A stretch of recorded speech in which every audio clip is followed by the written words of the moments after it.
Welcome to Cold War Conversations, the home of real stories of the Cold War. Zoe is arrested by the Polish communist government and she's tortured for information, which she doesn't speak. And it's just extraordinary that such a hero would get this treatment from their own government.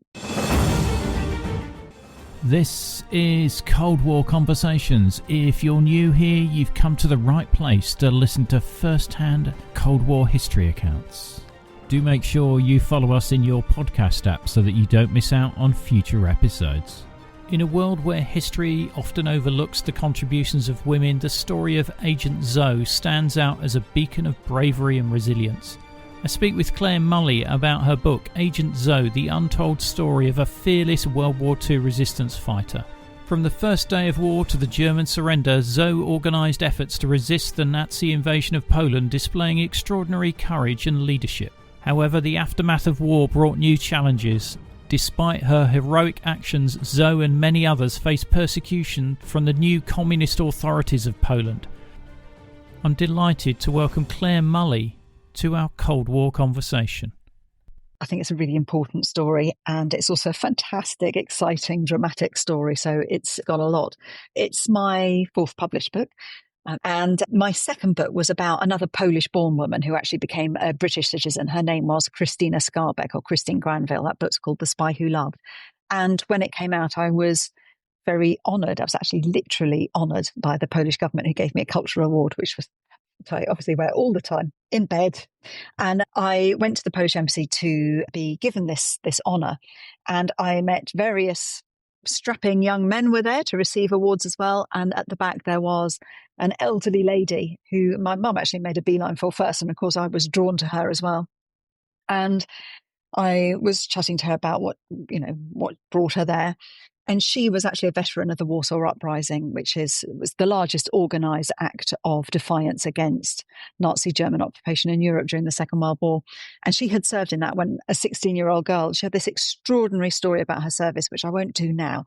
But I was so humbled by it. And then she said, "What are you doing?" And I was just like, "I'm just a reporter. I just, wrote this book about this other woman who is amazing." And she said, "Oh, who?" I said Christina Skarbek. And she was like, "Oh, yeah, she was really extraordinary. What a heroine. But for goodness sake, why didn't you write about the real hero, Zoe?" And I had to say, "Well, who's Zoe?" I'd never heard of her. And that's what set me off. That was years and years ago. It took me quite a long time to do the research. But more than that, it took me a long time to get publisher interest in this story as well. And yet I do think it's really important. Eventually, I'm delighted. I had a couple of publishers who were interested. And I'm thrilled to tell it, partly because I think, and this is part of what the problem was, is why I think it's so important to tell it, because we ignore this history. Part of it is because when we think about resistance in the Second World War, I think we still tend to think about France. And don't get me wrong, there is extraordinary history there, some of which I've written about myself. But we're much less good at remembering what was happening in Eastern Europe, and particularly within Poland, the first country invaded, the first country to resist, and it had this extraordinary resistance army called the Home Army, which eventually became an official allied, a recognised allied army in its own right.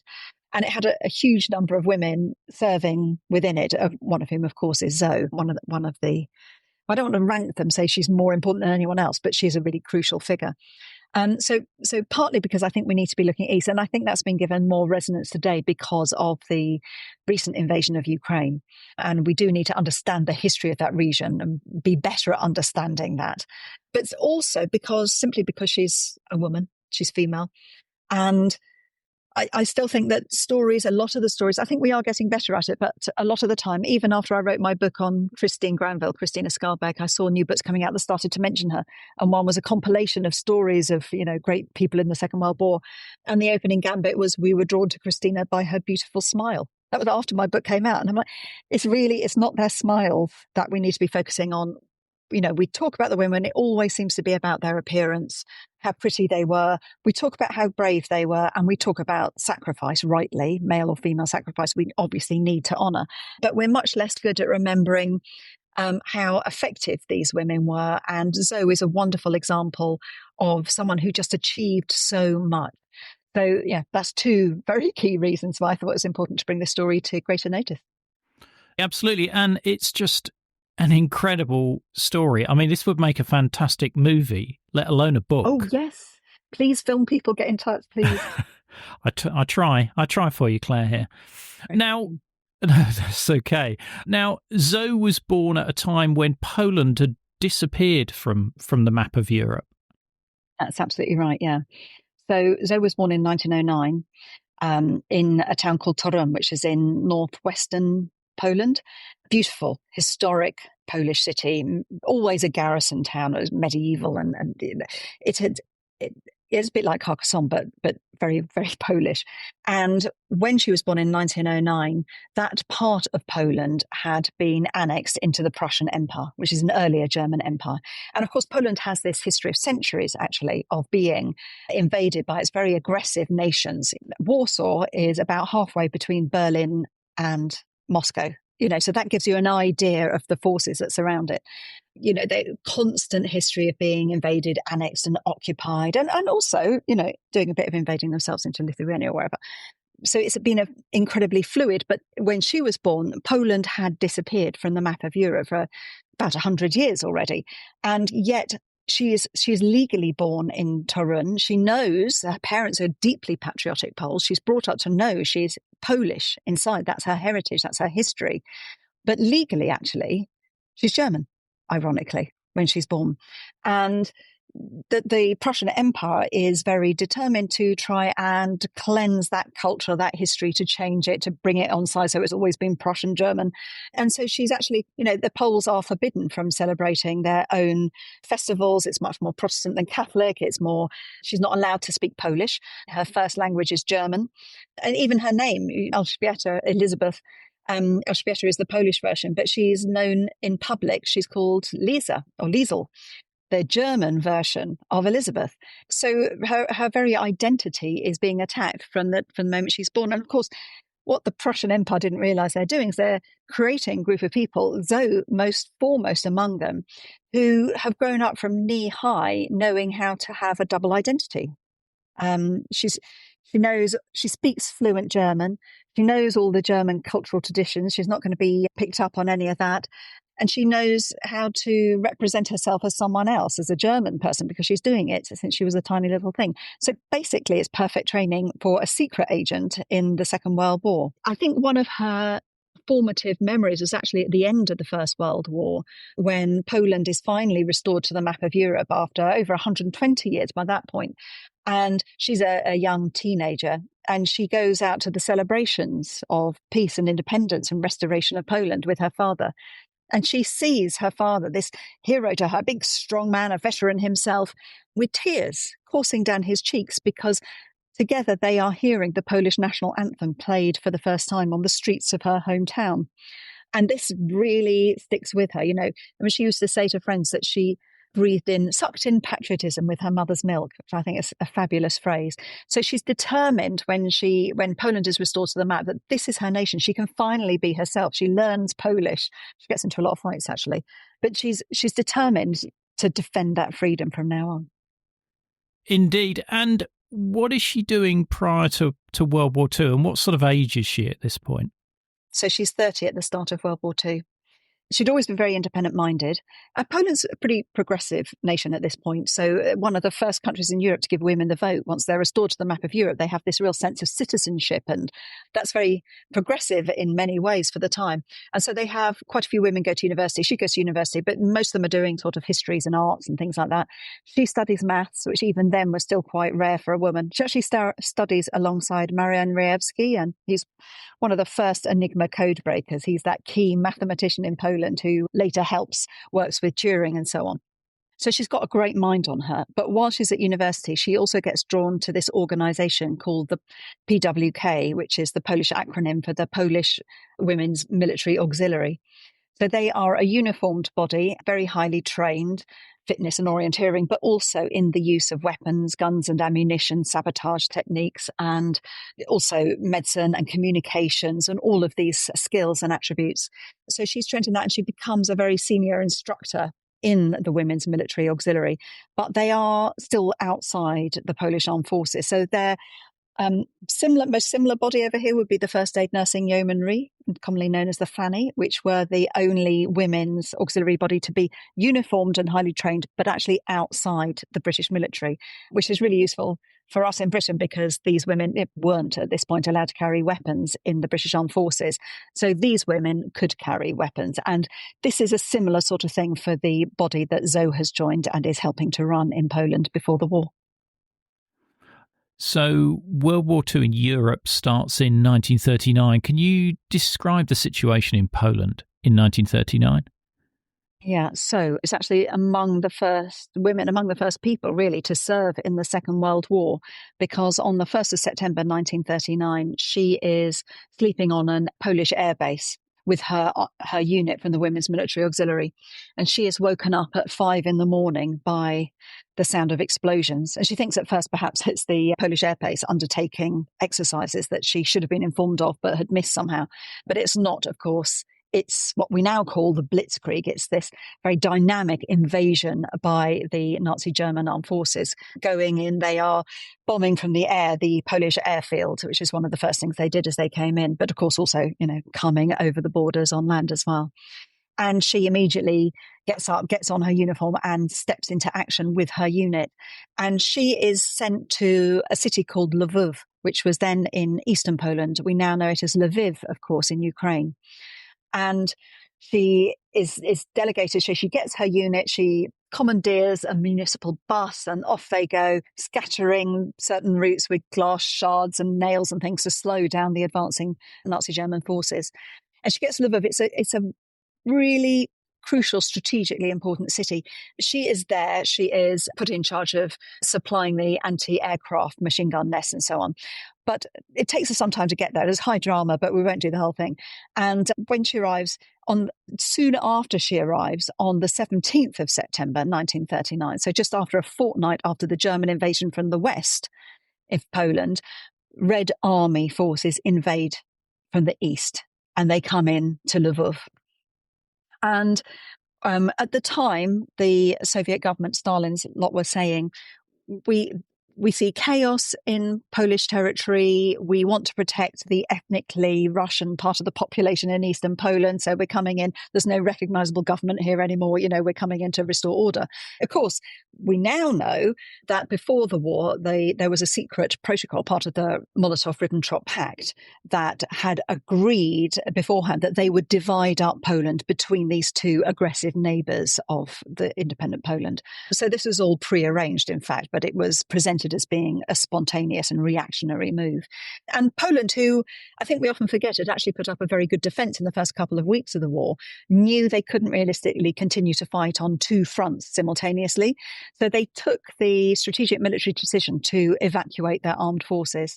So the route was from Poland into Romania and then south into France, where they regrouped. And that route took them through Lvov, where Zoe is working. So now she is ripping up paving stones, helping to organise defensive positions and organising the creation and supply of petrol bombs to throw against. They're one of the most effective homemade weapons to throw against enemy tanks on both sides.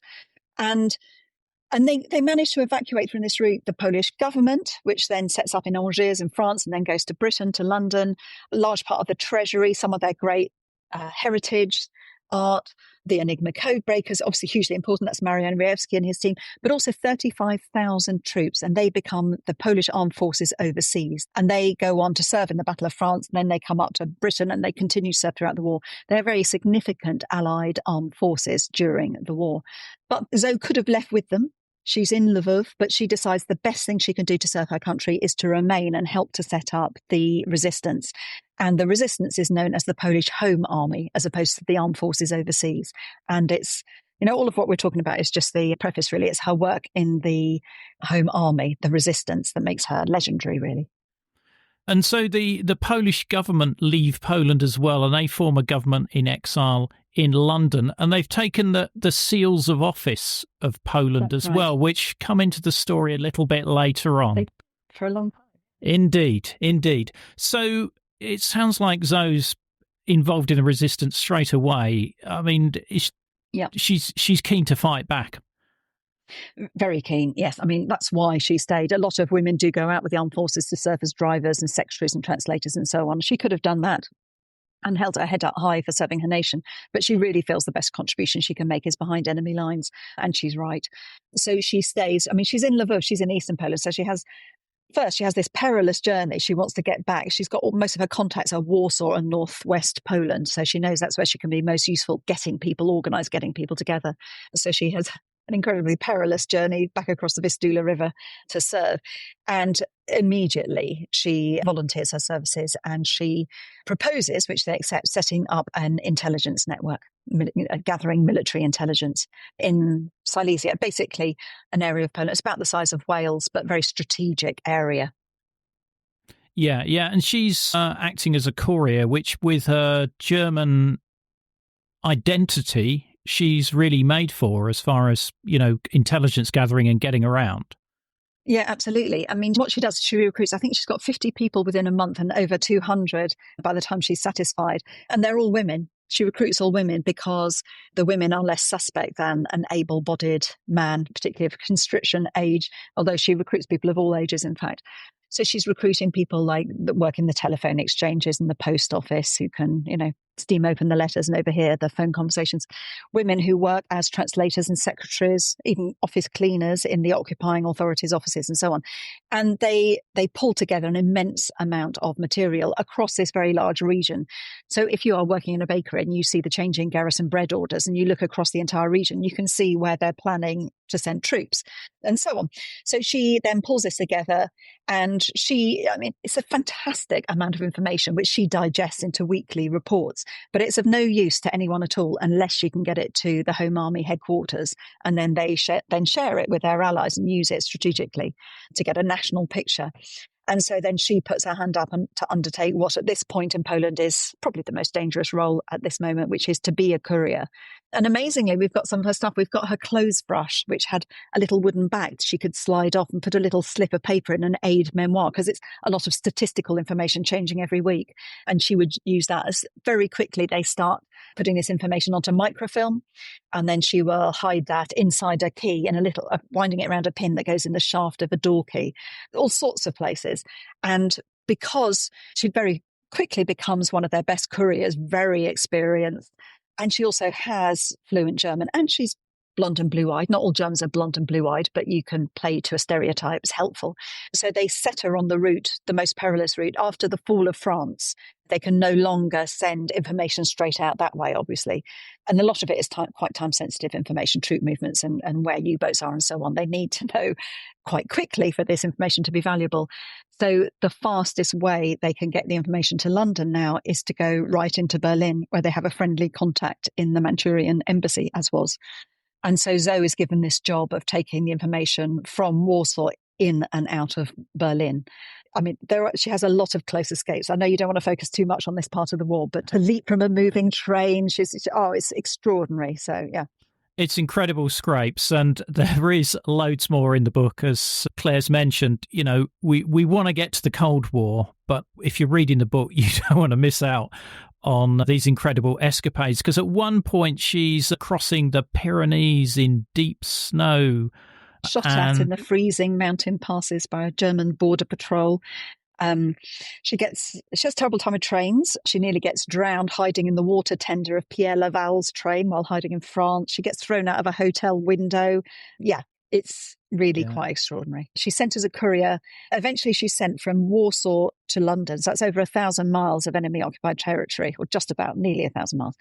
And she's sent with 2 very important microfilm and orders for 2 missions to undertake in London as well. And she's the only courier who manages to get to London while still not losing her microfilm.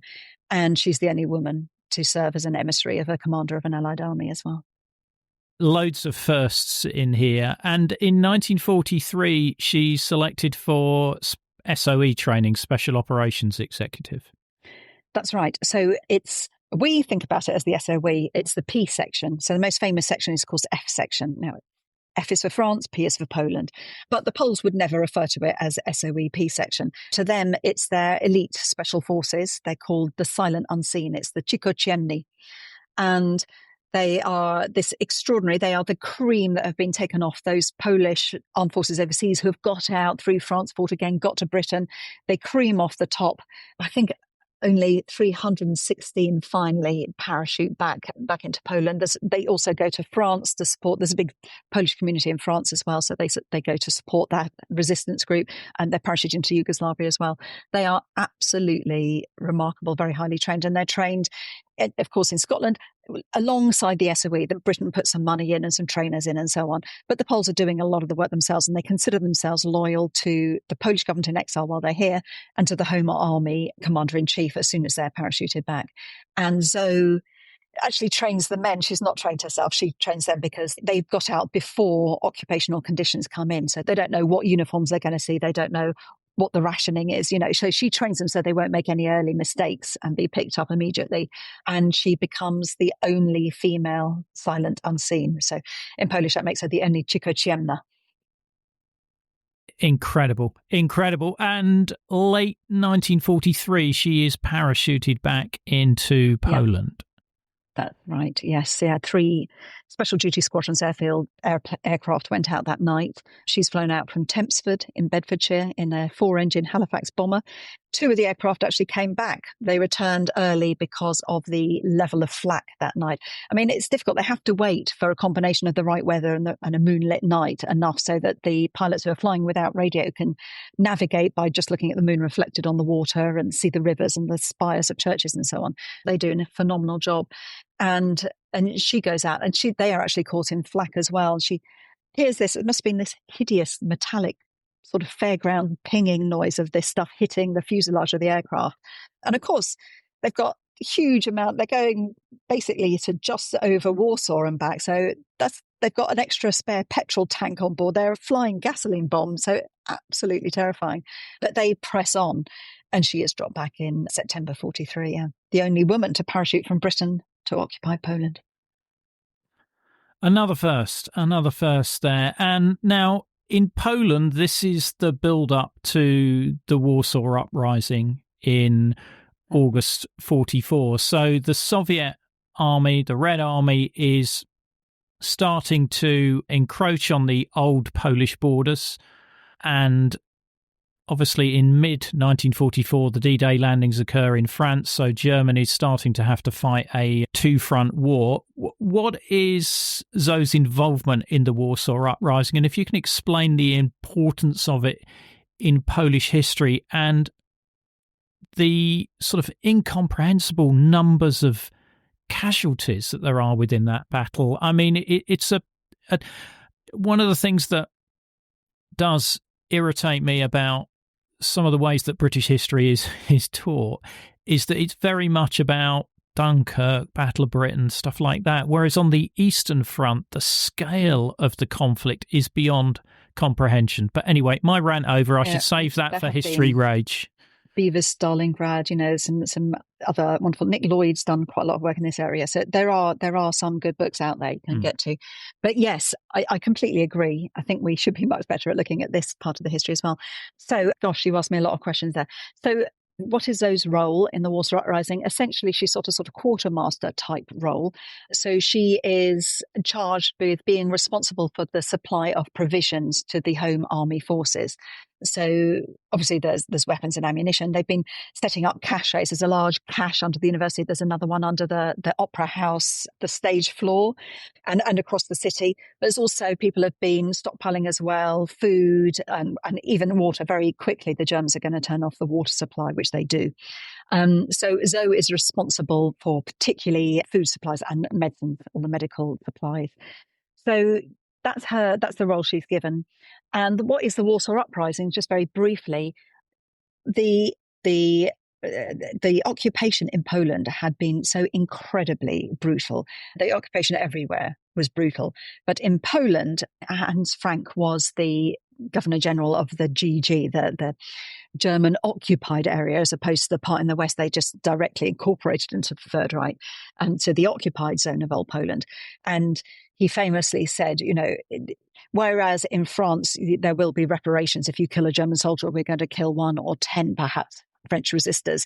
He said, we'll kill 100 Poles for every German taken, and there won't be enough trees in the forests of Poland to make the paper to write the names of the dead on. I mean, that's the basic approach. It's a different thing, essentially, because the Nazi German horrendously racist ideology, as well as wanting to completely eliminate the Jewish population from Europe. And of course, 3 million of the 6 million Jews who were murdered in the Holocaust were from Polish Jewish communities. But also the non-Jewish population out there is considered Slavic, is still not quite human, subhuman. It's a bad taste in the mouth just to talk about it. So it's incredibly brutal. So the Polish people are desperate to fight back, and they've seen the Germans coming through, very ambitious, Operation Barbarossa, June 41, going into Soviet-held territory. But now, by the summer of 44, they're seeing them coming back, ragged, wounded, drunk, and they're thinking, okay, we've got Allied forces coming in on the land. They're desperate to shake off this brutal occupation authorities.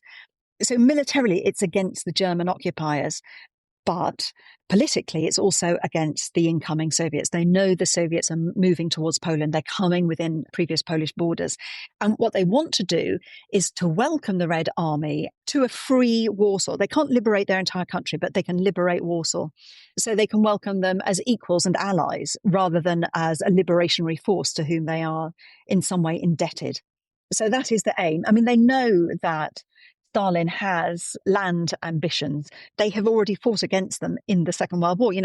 They were invaded by the Soviet Union. It's only in June 41 that after Hitler insanely tries to invade Soviet-held territory, that Stalin then returns, joins the Allies on Churchill's invitation, and becomes an ally, putting Poland in this awful situation because for many years they've had this very aggressive alliance with the Soviets, who have absolutely no respect for them and want to take their land away from them.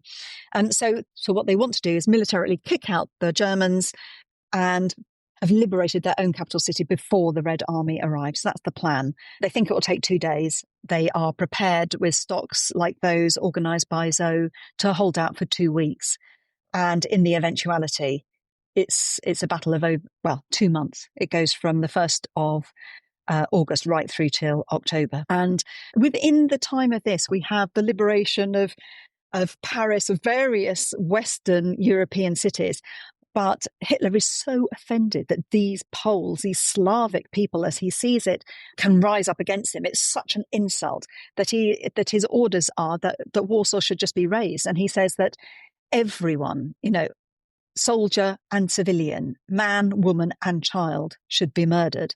And in large suburbs of Warsaw, that's exactly what they do. They come in, the Luftwaffe bombs them. They come in with these flamethrowers, and it's just horrific. You mentioned the civilian casualties.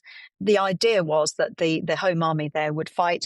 When I started researching it, we thought that included 5,000 women, but the Warsaw Uprising Museum, by the time I'd finished the book, and it is in there just in time, and they've upgraded that to 12,000 women serving alongside the men, maybe 50,000 men. But the civilian population were either to get out or were to hide in the cellars and basements. But of course, Luftwaffe bombing is indiscriminate. The bombs go all the way down. When the Germans take various parts of the city, they go in, they just hand grenade it down in the cellars. It's appalling. And the casualties, both soldiers and civilians, are just horrific. And so the Warsaw Uprising results in defeat for the Home Army. What happens to Zoe? Does she manage to escape? Yeah, so eventually they are forced to capitulate after 2 months. It's Bo Komorowski that signs the paper. He's the commander-in-chief of the Home Army at this point.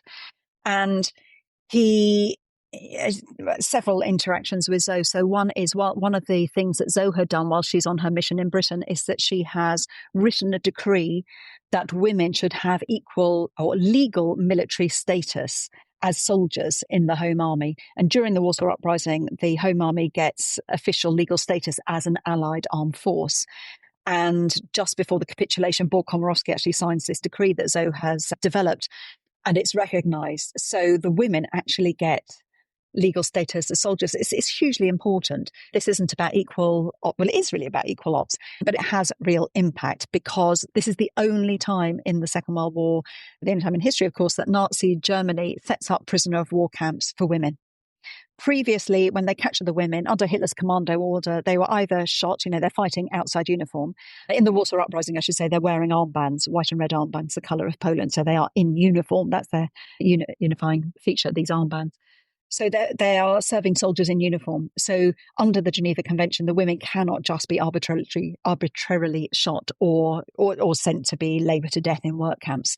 And so, 12,000 women served in this conflict, and thousands of these women that had survived the Warsaw Uprising now survive because they are put in prisoner of war camps. So a remarkable achievement from Zoe. She could have gone with her head held high, of course, into a prisoner of war camp. No one had done more than her. She is given last orders by Komorowski. So they are actually to get out a man called Jan Nowak Jezieransky. And he actually goes with his wife, which is partly camouflage as well. People travelling as a couple are less likely to pick up than young men travelling on their own. And she works out the route to safely get him out and get him back to London. And he brings out the first eyewitness testimony of the Warsaw Uprising and tells British Parliament, and it's broadcast to the world, and it's in all the American papers. The Poles knew it would be important to have the truth on record. So they sent out not just photographers, but cine film photographers as well. So he brings out a lot of this footage and it's made into a film. You can see it now on YouTube, actually. And he only gets out, of course, because that was Zoe's last mission during the war, to get him safely out. Now, May 1945, Nazi Germany surrenders. What is the position of Poland at that time? Who is governing Poland? I mean, the Soviets, of course, have now entered into Warsaw as well. So they basically wait for the end of the Warsaw Uprising. And then as the Germans pull out, they level the city. What's left of the ruins of Warsaw, they go in with flamethrowers and they just destroy anything that's left pretty much. And then when the Germans have finally pulled back, then the Soviets come in and say, hey, we've liberated you. There's nobody left there at that point. All the population has been moved out to transit camps or prisoner of war camps. So they very quickly set in place a Soviet-backed Polish communist regime. A lot of the Polish communists had spent much of the war inside Soviet Union borders anyhow. They are a puppet government, in effect. And one of the first things that they do is they invite the leaders of the Home Army, the resistance armed forces from the war, to a meeting. And these men turn up and then they arrest them. They send them to Moscow for a show trial. And then they're executed, disappear. And then they start rounding up the next round of people. So they round up thousands of resistance leaders. And the government in exile is still there with their badges of honor in London. I mean, in Poland, there is still a lot of hope from Poles who hadn't got out, not actually Zoe, who's got a clearer picture, having been to London, of what priorities are. But there is a hope. Britain entered the Second World War because Poland's independence had been compromised, because they had been invaded. And at the end of the war, Poland is left swapping one occupation for another, in effect. Now they have a Soviet-imposed regime upon them. And a lot of Poles are still hoping that the World War hasn't finished, or that there'll be a third war. But of course, there is no economic resources and no political will or public support from either Britain or America for another confrontation at the end of this war, another live. We have a Cold War starting. And especially early on, of course, we need the Soviets. We've still got the war in the Pacific ongoing. But even after then, there aren't the resources, there isn't the will to continue that. And so the Polish people have this choice between continued resistance or reconstruction of their, very badly demolished nation. And Zoe gets involved in both. How much enthusiasm is there for continued resistance against this new occupier? Mixed. I mean, there are some complete diehards. You get incredible heroes like Witold Pilecki, who parachute back from Britain. And so a lot of the Poles that have been in prisoner of war camps, Komorowski among them, come back eventually to Britain. And Britain's first mass immigration policy actually is to enable these people to stay in the country. So it's a significant population that are invited to remain, because they know if they are sent back to Poland, at this point, that they are likely to be arrested and executed. So, and they have been our allies. Where would we have been in the Battle of Britain? The two squadrons that got the highest number of kills are the two Polish squadrons, and with Enigma, but not just Enigma, some of that work that Zoe was doing, bringing information out. So among the Poles, there are some diehards who go back, but a lot of these people who are welcomed to Britain remain there. And it's realpolitik, isn't it? What is actually possible? What are they going to be able to achieve? And some think, well, they keep the government going in defiance, even when they're not recognised. But Zoe has elected not to go to a prisoner of war camp, not to go back, but to remain inside Poland. And there are a number of people like her. There are organisations, NIE, which it's an acronym, but NIE means no in Polish. So this is, these clandestine organisations. But over time, it just becomes clear they're being picked up, they're being executed. They are not having massive effect at this point because they're very much isolated within their country. And so there is also a rebuilding program. And Zoe, who has always worked in education, she wants to help the reconstruction of her country. So she also gets very involved. She's doing education work at school rebuilding. And she basically sets up education through radio and long distance, because there's been a whole generation of people who've missed out on their education. However, in the 1950s, even Britain, we begin to realise there's the first sort of public acknowledgement, really, that women had served behind enemy lines, often armed. We get films like Odette and Carve Her Name with Pride. They're quite romanticised, but at least it's an acknowledgement, it's a nod in the right direction. And in Poland, the communist regime begins to realise that women served as well. So in 1951, Zoe is arrested by the Polish communist government. This is one of the great ironies of her story. We had to really rattle through her war service work, but there are so many times where she's very close. She just manages to evade the Gestapo, who actually arrested her entire family during the war. Some of them did survive, I'm glad to say. But, she just manages to evade arrest by very quick thinking and sang-froid and taking action, leaping off a train or whatever she's doing. And then she is arrested by the Polish government, albeit the communist Polish government. And she's sentenced to 10 years. And she's tortured for information, which she doesn't speak, but she's tortured in prison. And it's just extraordinary that such a hero would get this treatment from their own government from 1951. So that's the situation. You describe some of the interrogation that she undergoes in Warsaw, and this, like, having to sit on an upturned stool. Yeah, three-legged stool. They'd sharpen the feet of the stool so that you would sink it into it. Yeah. Her name was divulged to the government by her friend Amelia, who was head of one of the networks. She was rounded up in October 45, and there's quite a powerful scene you've got in the book where Amelia is released at a later point, and Zoe bumps into her in the street in Warsaw. Yeah, so Amelia was among an early round of people being arrested, and when she's taken, there still isn't really a full understanding of what that government's going to go on to do and the numbers of people being executed. And of course, Amelia has no information from the outside world at all. And so she is pressed to talk, and she refuses for a very long time. And eventually they bring in her former boss, a man from the Home Army as well, who says, actually, we need to speak. It's about truth and reconciliation. I mean, he doesn't use those words, but, we need to rebuild our country. If you keep these names hidden, then they will be, hunted down by the security forces. If we bring them in voluntarily, we can enter a dialogue, blah, blah, blah. And she is pressurized by people who had been her bosses in the resistance during the Second World War. Her trust is, she's been in there for years. She's underfed. She's tired. She's exhausted. She's very weak at this point. And eventually she is persuaded, and she provides a list of names. And then she is put on trial, and then she's released. And it's the release. It is the worst sentence of all. Various people, of course, are either executed in the basement of prisons or, wherever, or just kept in prison for years and years and years and years. But she is released, and she's been an incredible hero throughout the war. Her work is phenomenal.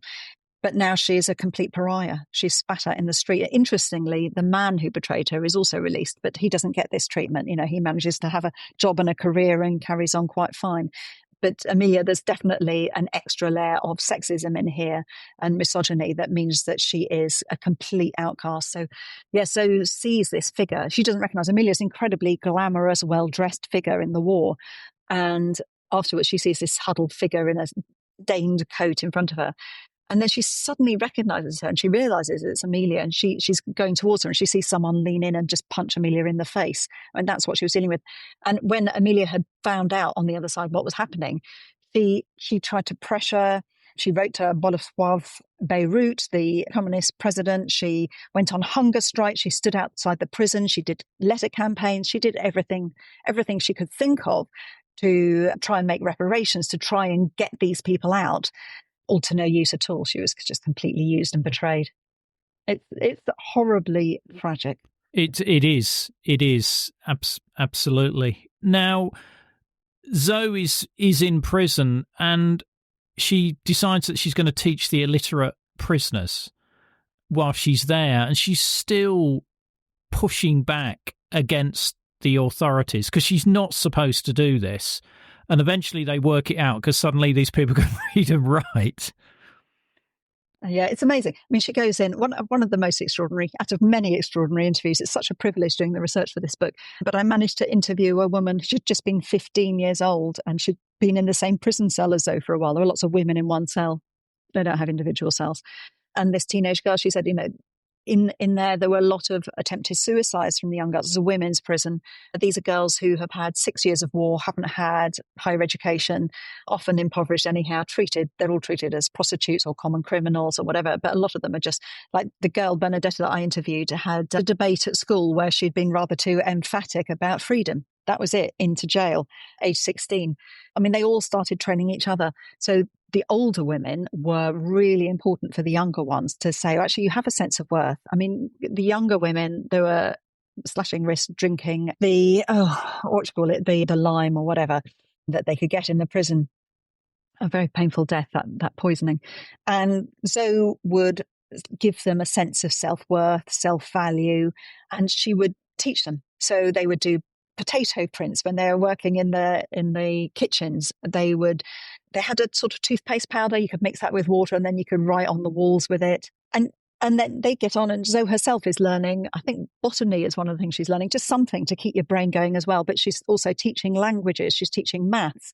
So it's really extraordinary work. And then, of course, eventually these women who come in unable to read start writing letters home. So, yeah. So unfortunately, she is further punished for that. And some of the women she served alongside as well. So Zofia Franio also refusing, like you said, pushing back all the time. And she's put in isolation, in solitary for over a year. The before and after photographs say the whole thing. But these women will not be stopped. And one of the women I interviewed said, there was nothing Zoe could not do, and she never stopped fighting. And it's absolutely true. Yeah, and she never stops fighting throughout her life. I mean, we're not even anywhere near the end of this story at the moment. But when Stalin dies in 1953, does that have any effect on Zoe's life? Yeah, absolutely. So after Stalin's death, there is a bit of a thaw, and there are the release of a number of prisoners. And Zoe, who was sentenced to 10 years. Although if you look at actually the court papers, which I did, they had various things that didn't add up to 10 years anyhow. I mean, the whole thing's just complete bonkers. But she got out after 6 years. But even when she was released, they ensured that her story remained hidden. For a while, she started a bit of a career going back into teaching, but she had to fight every inch of it. And then they completely took away her career. They arrested her again in 1976. They tried to arrest her again several other times as well. They arrested her sister just to have a pop at her. So she's completely harassed both professionally and personally over the next decades by this government. Because at one point she's offered the job as a principal of a school, but turns it down because it would mean she'd have to be a member of the Polish Communist Party. Yeah, exactly. So she's trying to stick to her principles, but ultimately, unless you pass an exam that shows that your ideology meets the required ideology, then her teaching job is taken from her anyhow. She actually does take the exam and obviously completely fails it on their terms. And then she's due to take that again when they just pick her up. They just arrest her at her apartment. So yeah, that's when she gets her 10-year sentence. Because one of the things that he's also driving her is she's keen to preserve the Home Army's story, and particularly the role of women. And so at this point, she's trying to collect or build an archive there of the stories.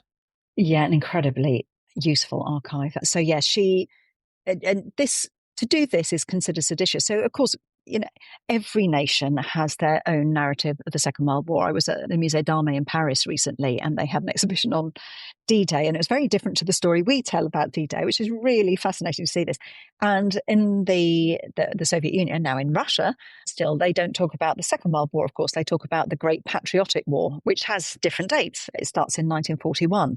They don't talk about the stuff before because they were on the wrong side of the war before that. It's only after Operation Barbarossa, June 41, that they join the Allies. So the Great Patriotic War starts then. And it's a very, very different story. And Zoe is like, well, this is, I was there, I was fighting, and so were my friends, and they didn't all make it. And this is not what we were fighting for. And this is not what happened. Poland liberated by a few communist Polish forces and essentially the Red Army. But that's not the case. And the Home Army is presented as, because they were reporting back to London, as a capitalist betraying organisation, cowardly and ineffective, completely different version of events. And so she thinks, well, this is wrong.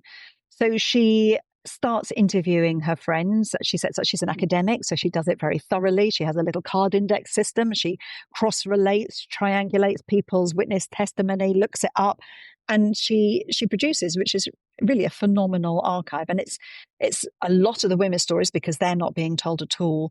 Also the stories from the region where she comes from, Pomerania, as well. But it's all written on the backs of envelopes, little cards hidden in her cupboards. All over her flat is overflowing with this stuff. And quite soon the security services in Poland are realizing that she is having these conversations. She's getting an awful lot of post into her communist era apartment block on the 8th floor of some modern build. And they put her under surveillance. And there are a couple of files on her, quite thick. And one's called Historian.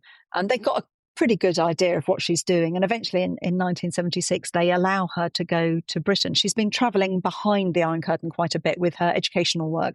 And she's applied to go to a conference in London. And she actually gets permission. She can't really believe it. She gets to London. She doesn't go to the conference. She goes straight to the Polish government in exile, still there, unrecognised internationally, but still operating. And she's smuggled out a list of all these people, particularly women who haven't been recognised, who should get an honour. And this list of names, which she's constantly checking and adding to. So she hands that over. And then she goes to some of these archives, which are still there in London, which were fantastic for me. And she finds these reports of the polls made on her when she was in London during the war. And extraordinary. She sees incredibly sexist reports that have been written about her. Feminist dictator, they called her at one point. Captain in a skirt is another one. And yeah, she's absolutely fascinated. She takes loads of photocopies. This is going to be really useful. Some of the books, some of the documents they've got there for her to cross-reference with this archive that she's building inside communist Poland. And she comes back. And she's now, late middle-aged woman. She's there in her bamboo tights and her Macintosh. She comes in and she hears, can Elżbieta Zawadzka go to... And she just knows. She just knows they're calling her. They take all of the papers away from her. This is more evidence in their case against her. And that's when they arrest her again. They destroy her career. She can't teach again. And she actually ends up having a heart attack. But even that doesn't stop her. She keeps fighting. All it means, in effect, they give her time to focus on what becomes her passion, which is getting this archive going, this secret archive. Absolutely. And the weird coincidence is the day she flies back to Warsaw is 30 years to the day that she'd secretly parachuted into that Polish field in 1943. I mean, unbelievable. Now, as you say, with the heart attack, it actually does her a favour because it gives her time to really concentrate on this archive. But in the meantime, Poland's economy is getting into a worse and worse state. Prices are rising. The government's unable to support the subsidies because of huge loans that they're having to repay to the West. And this is the time of the rise of Solidarity, the first free trade union in the Eastern Bloc. What does that mean for Zoe? Yeah, Solidarity actually was set up because one of the founders of Solidarity was a woman, a female dock worker who was sacked without justification. And this rallied everyone to support this woman. And that's what turned Solidarity eventually, under the leadership of Lech Wałęsa, to become, by 1980, a real political force of opposition, not just a trade union, but a political focus point as well. And Zoe is very supportive of Solidarity. So Solidarity, dock workers, they were dock workers in Gdansk and Torun, Zoe's hometown, where she was born and where she's now living again, is just north of Gdansk and operates quite closely with it. So Torun was also a very key early area of support for Solidarity, and she's in the thick of that. So yeah, I mean, another of the most extraordinary interviews I did was with Lech Wałęsa. So fantastic to meet this man and to ask him about Zoe and the support. And he told me, how inspired the Solidarity leaders, the resistance leaders then were by the World War II resistance leaders, including Zoe. So there's a very clear line of history there, a clear thread that runs through. And so continue to work with Solidarity and oppose martial law when martial law was enforced. And again, you had tanks back on Polish streets once more. What a thing for her to have to go through again all these decades later. And some of her former students come and find her. They want to set up a clandestine press. I interviewed those guys and they said, we didn't know how to do it. So one of them talked to his granny who'd served in the war. And she said, well, Zoe was your tutor. And they had no idea about her wartime service because everything was hidden. Now, that scene with the students is a brilliant one because what Zoe does is she pulls a book out of her bookshelf and it's like a Home Army manual, and she opens it at the chapter with conspiracy instructions and just tears out the pages and hands it to them. It's a phenomenal scene. Oh, yeah, it is amazing. Later on, when Poland had restored its independence, he married a woman who worked in the book industry. And they got the book and they sewed it back in and made it as it was and returned it to her. It was just lovely as well. Wow. That is incredible. Very envious that you managed to interview Lech Wałęsa. If you've got his number, I'd be very appreciative. Can't do that, sorry. Okay. It's worth a try. He was very strict. He had bouncers. Yeah, I can imagine. It was amazing to interview him there. Yeah, he's one of the last survivors, really, of any form of leadership from that period. So May 1989, the Polish government eventually allow free elections. Zoe is helping Solidarity with that campaign. And in 1990, Lech Wałęsa is elected president of Poland, and the Polish government in exile return to Warsaw and hand him those seals of office, which I think is just such a fantastic... Just before Christmas. So they finally say this is our first democratically elected president, democratically elected government, and this is what we've been waiting for. So they recognise it and hand over those emblems of office. But it's really, really powerful. Yeah, it's incredible. And while we're talking about Lech Wałęsa's press secretary surprises you with some unique documentation. Yeah. Can you just tell me about that? He's still around as well. He absolutely fantastic. I went out, interviewed him when I was doing the research for the book in Gdansk in the Second World War Museum there. And he had met Zoe during the communist period and he was interviewing her in the 1980s. He was a journalist then. He became Lech Wałęsa's press secretary during the Solidarity years and thereafter when he was president as well. But this was in the early years and he's a journalist, and he wanted to interview her and he wanted to record it, but actually it was illegal. You couldn't get blank tapes there. He had to get he brought his tape recorder. It still had a Solidarity sticker on from back in the day. I used to wear one at school, a little Solidarity badge. So we laughed about that. And he found the best tapes. You couldn't get blank tapes, the best tapes to record on, the best quality ones with the state tape. So he'd recorded her on these tapes and he said, would you like to hear her voice? So he put one into the machine, and I mean, I don't speak Polish, but just to hear her enthusiasm as an older lady then, banging on the table, laughing, shouting, almost crying at one point. The emotion in her voice was phenomenal. And then I came to the end of that tape, and then it clunked off, and then this martial music blared out, and we were kind of hushed in this cafe of this museum. And I said, oh, I'm sorry, Andre, I didn't think you were a marching band kind of guy. Can you tell me about this music? And he said, well, I had to put a little bit of sellotape over the tab. The best quality tapes were the regime tapes. So he had literally recorded the testimony of this freedom fighter over the propaganda of the communist regime. It just couldn't be more perfect. And he had 28 tapes. He was fascinated, kept going back over years to keep interviewing her. And eventually he said to her, look, I'd love to write your biography, your story. And she did consider it quite seriously, but then decided that she didn't want it to be all about her. Biography essentially is about one person's story. And she said it was a group, part of a team, and I don't like what you've written, and, no. And she made him promise that he wouldn't do it. So he swore to her that he wouldn't. And he very honourably kept that promise even after she died. But then he said, when the right person came along, I didn't say that I wouldn't share it. And he just pushed 28 tape recordings of her across the table to me. It was just like, that was the moment I knew I had enough material to write this book. It's just extraordinary. I mean, there's so many lovely details you've got in this book that are just, because right at the end of her life, she's embracing new technology. She loves emails and things like that. And she, sadly died in 2009. But what an incredible life. Yeah, and fighting to the end. And what an incredible book. Oh, I'm so glad you liked it. When I wrote it, it was too long and I had to cut a lot of words out. And at one point it was suggested to me that, the first 3 chapters are basically, the first 3/4 of it are basically Second World War.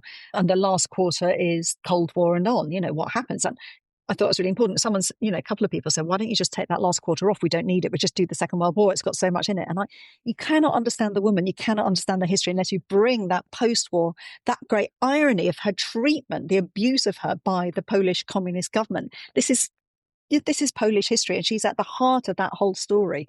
So I couldn't do that. I just had to put lots of hyphens in and make the words go together, make it look smaller. Well, I'm immensely grateful you kept the Cold War section in. It's got that whole arc of almost 20th century Polish history in there. Yes, she was 2 weeks shy of her centenary when she passed away.